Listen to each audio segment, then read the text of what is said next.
আমার 2 মাস হয়ে গেল, কাশি কমে না, অনেক ওষুধপত্র খেয়েছি। চেস্ট এক্সরে, বুকের এক্সরে? না, এক্সরে কিছু করিনি। তাহলে তো কিচ্ছু করতে পারবো না আমি, এখান থেকে আপনার লাংস দেখতে পাবো না দিদি ভাই। চেস্ট এক্সরে করে আমাকে রিপোর্ট পাঠান। কাশি, শুধু খটখট করে কাশি হয়, খক করে কাশিটাই নর্মাল নয়, ওটাই অ্যাবনর্মাল। আমি যে আপনার সাথে কথা বলছি একটাও কাশছি না, এটা নর্মাল। আর আপনার যে খক করে কাশি ওটাই অ্যাবনর্মাল।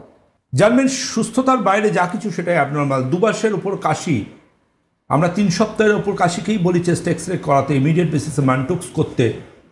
অনেক কিছু হতে পারে, অনেক কারণ হতে পারে। এটা কী কারণ জানা ভীষণ প্রয়োজন। আপনি শুধু চেস্ট এক্সরে নয়, চেস্ট এক্সরের পাশাপাশি আপনাকে প্রয়োজনীয় কিছু রক্ত পরীক্ষাও করতে হতে পারে।